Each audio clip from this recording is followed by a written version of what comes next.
All right, everyone, welcome back into another NFL DFS video. Going to be breaking down the two-game slate here that we have on Monday Night Football. Let's go ahead and get into it.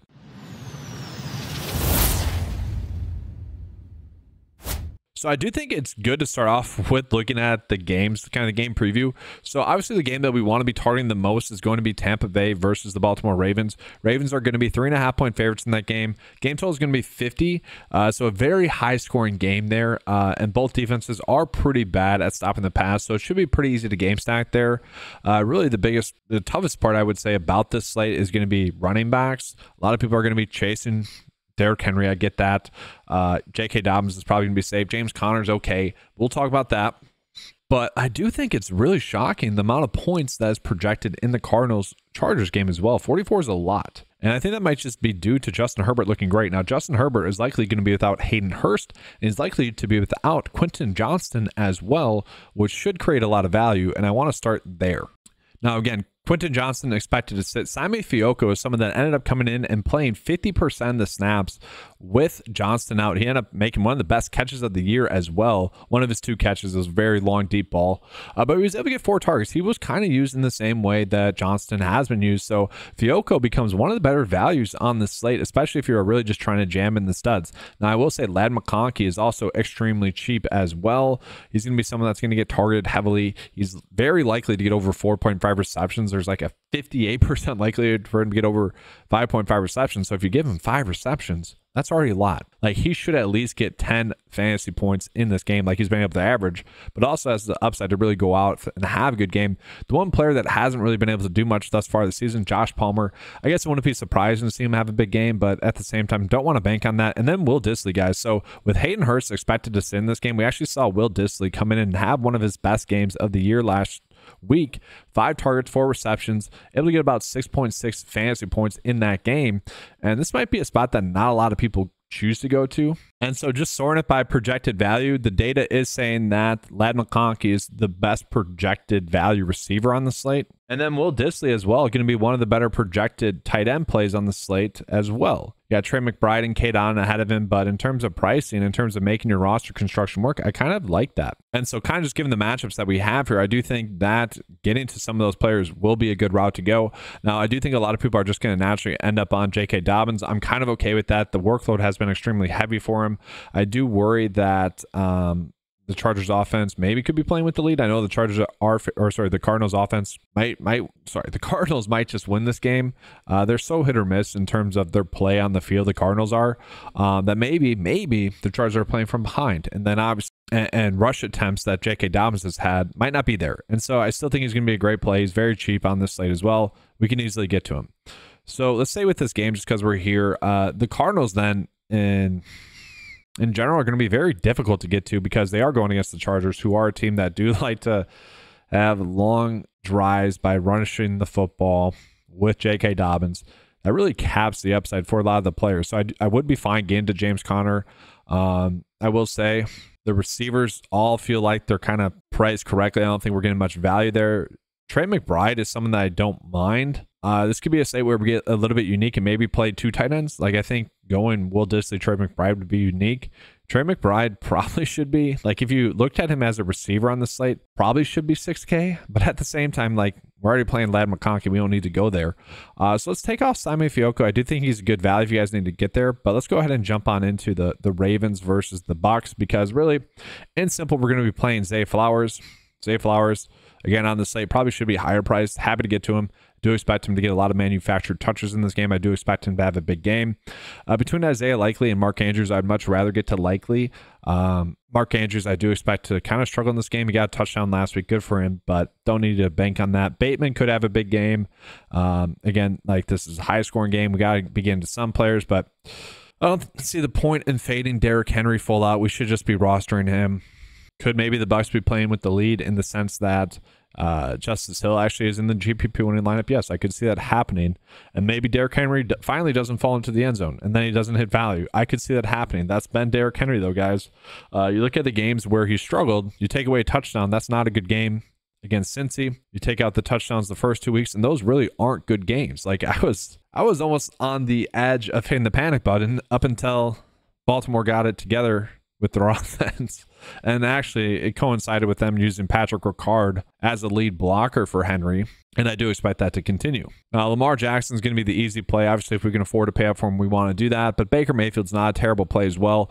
Both these quarterbacks are going to want exposure to. Baker's obviously much cheaper, much easier to fit into your builds.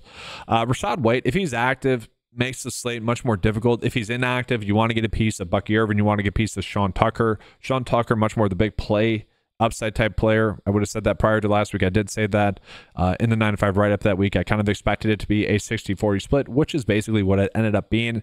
But with White expected to play, I don't see the point of playing either of them in terms of more single entries. Obviously, if you're doing GPPs, maybe mix them in 5% each, maybe. Like the coach did come out and say they're going to ride the hot hand.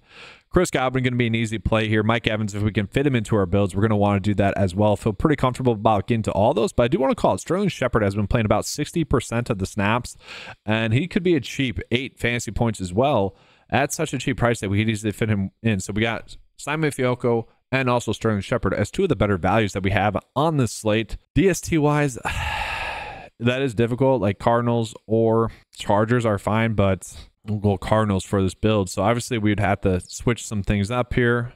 Let's see what this looks like with Baker in it. And so this is probably where we're, all right, we got to choose. Will it be a Chris Godwin game? Will it be a Mike Evans game? If you're doing multiple builds, I would say just kind of mix and match it. We'll go Bateman in this and then kind of just mix and match it in that regard. So I do want to touch on some showdown coverage as well, just kind of reiterating what I just talked about. So we'll start with Baltimore versus Tampa Bay. I do think getting to Sterling Shepard does make sense, but he is somewhat priced correctly at 2K, but he's going to be one of the better values, I would say, on this slate. And then from there, I do think betting on like Cade Otton or potentially Isaiah Likely to have a big game does somewhat make sense, kind of given the roster construction that you're going to be forced to go with, because obviously we want to be jamming in the studs into the slate. That's going to be the difficult part, and honestly, that's going to be the part of this showdown slate where I'm like, that it's just a GPP slate. There's like really going to be no good cash build. Sure, you could play a little bit of Nelson Aguilar, you could play a little bit of Bateman, who are somewhat cheap, but also I wouldn't say must plays. For me, I would play Zay Flowers in the captain spot, but then again, guys, we are very much strapped for what we're trying to do. I think really the only sort of okay lineup path I could come up with is something like this, where we're fading Derrick Henry and saying, all right, the Bucs are going to be playing with the lead, thus we're going to begin to Baker, we're going to begin to Shepard because he's a decent value, and then Mike Evans, you get to Chris Godwin as well. I'm fine with that, but it's kind of what we're trying to say here with this lineup. Again, I think it's going to be more of a 9-5 lineup builder type slate. And so for me, guys, I think the better of the two games to attack is going to be this Chargers versus Arizona game, just because we are going to get some pretty good value, I would say, from the Chargers. Just, again, expecting Quentin Johnson to sit. Like, you could play Fioco in the captain spot. I don't love that idea, but it's not terrible. Will Dissly is then a little bit too cheap as well. Again, Justin Herbert is coming in off of his best game of the year and gets probably the best matchup that he's had of the year as well, going against the Cardinals. Now, again, I don't like that he's going to be likely without Johnston, but that's fine. Ladd McConkey is firmly in play. J.K. Dobbins you can easily play as well. And then you're running it back with someone from the Arizona Cardinals. Obviously, you probably do want to get to a little bit of Kyler Murray. Marvin Harrison Jr. obviously can pop a touchdown. But I'm a little bit surprised that Trey McBride is kind of the lowest of the big four in terms of price. And it's really how he's priced as well. And so look how easy it is to make a good build. Like, obviously, we don't need to play Fioco. We don't need to go with Dissly. Like, in the captain spot, I was just showing you guys that for the example of how easy it is to make a decent build here. But yeah, Ladd McConkey, you could play in the captain spot. And then you could still get to Fioco if you want at such a cheap price tag. Could maybe do Michael Wilson here. Like, there's just so many like little routes that you can change here that's obviously going to be worthwhile. Maybe Fioco is a little bit too risky. We could get to Will Dissly, and then I was hoping we could get up to Michael Wilson, but 100 off. You guys kind of get the point there. Typically, I'd show you guys the 9-5 lineup builder for all these. Don't want to make this video too long, so I'll just do a quick run of the two-game slate. So again, I'm just going to round up to get the first 2 data points in. We needed to run off of that. Just going to generate so you guys can see what the optimal lineup is kind of looking at, or the optimal lineup approach is looking like. And here we go. So it likes Baker, Derrick Henry, J.K. Dobbins, Zay Flowers, Ladd McConkey, Johnson if he plays. Again, I'm not expecting him to play. If he does play, though, yeah, he probably is one of the best values, if not the best value. Cade Otton, Trey McBride, and Chargers DST. Now, the one thing I want to call out, I'm going to be stacking quarterback with receiver on the same team, at least for the Bucks and at least for the Chargers. Kyler can rush, obviously, a little bit. If you look at his Vegas projections, he's projected at 5.5 rush attempts. Lamar Jackson can obviously rush the football as well. So when I do that, just as an FYI, it is setting it at, like, oh, those are the players you're trying to get to for those two specific teams. For in this build process, it's doing 20 lineups, kind of basically splitting those two 50-50 essentially. So, but we are getting now Baker with Chris Godwin, and we're still getting Kate Otten in there. Again, I like Will Dissly as a value. The data is not really agreeing with that, but it is showing us a little bit of Trey McBride in the flex. Again, typically I wouldn't do that. Typically I'm doing flex and eligible tight end. Oh yeah, Will Dissly right here. So it does like that. Let's see it without the tight end in the flex, just so you guys can see that too. And here we go, a little bit better. And then one more time with Johnston out. Again, I don't think he's going to play. And when he becomes an out or ruled out, then he's unselected automatically. So if you guys are running lineups tomorrow, that won't be there. But you can deselect him there. And then boom. All right, much better, I would say, with the kind of the lineup that you'd be looking at.